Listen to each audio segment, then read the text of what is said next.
If you take a look at these beautiful pictures behind me, you might think I'm in an art gallery, but I'm actually in a home.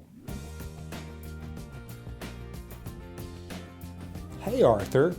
Well, here I am in the entry hall of one of my favorite houses, and I'll tell you the reason I think it's so interesting is that this house was built in the late 40s, but with some rearrangement of the floor plan, it's become much more livable, much more comfortable, and I'll have to say, much more hip. You know, for me, it's always interesting to see how someone lives in their own space. And this is a very personal space. And you know, what's so important, I think, with a home is that first impression. And that's what you get with an entry hall. And this entry hall really is much more than this little vestibule.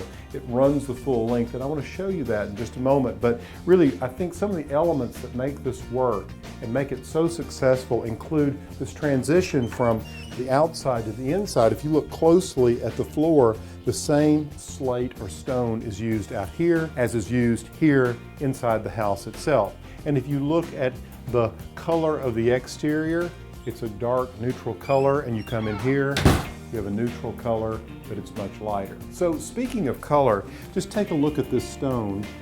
It's a beautiful native stone. I love the fact that it is from around here, so it has a very honest sort of feel.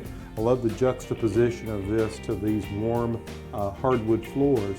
But the color of the walls really is a reflection of some of the lighter colors that you find in this gray stone. What's wonderful about this color is a cool gray, and both the wall and the trim, you can see the molding and the door surrounds and everything else are all painted the same color. And if you look that direction, with the rearrangement of the house, which was done about 15 years ago, you have the hall that runs all the way to the back of the house, where you get a view right out into the garden, and that hall runs the length of the house, which is 45 feet. You see, the original floor plan created a series of rooms, and you had to go through each room through this house, so it was really not connected by one single room like this hall, so the hall really unifies this space.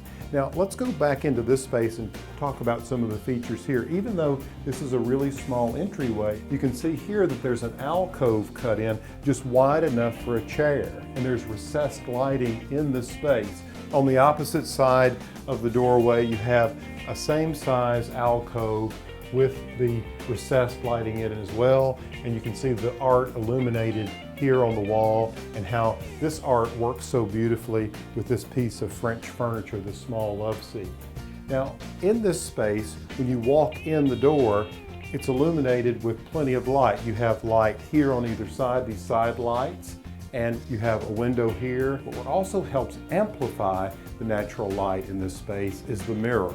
And you can see a mirror here over this beautiful piece of furniture. Now, before we focus on this wall, which is really the focal point here in the foyer, there is a closet here that you really don't even notice exists because the doors are painted the same color as the walls. It's double doored, so you can have plenty of room for storage, and it's a great closet for coats and things, so when guests arrive, they can be placed in there. So it's amazing what can occur in just such a small space. All right, now let's talk about this focal point and this entire wall, because I like to look at a wall at a time and then see how those walls connect one to the other all the way down. And here you see this is an early 19th century Southern-made blanket chest. A beautiful piece of furniture, but the juxtaposition here of all of this modern art is really pretty cool. And I love this old vintage mirror because it adds so much soul to this space. And if you take a look at this wall, well, it's the first indication that you're in the home of someone who really loves and appreciates and collects art. And in this case, my friend is an artist. These pictures aren't just randomly placed on the wall. If you look at the color echo that's going on with the carpet here on the floor, many of the colors that you find in this oriental carpet are reflected back up here onto the wall with these intense oranges and salmons and blues and reds. I think it's really a lovely composition. And you walk down this 4.5-foot corridor or hallway, which is an extension of the entryway, into this space where the ceiling was slightly raised. Keep moving down the hall. Here's the dining room, over here's the kitchen, and then off the hall you have over here a living area, and then a place to sit down and dine and have breakfast. And as you go all the way out, you enter into the garden. So what you have is a sequence of visually compelling rooms along the central spine of the house. I hope you've enjoyed seeing this very inspiring house and picked up a few ideas that you might even be able to apply to your own place.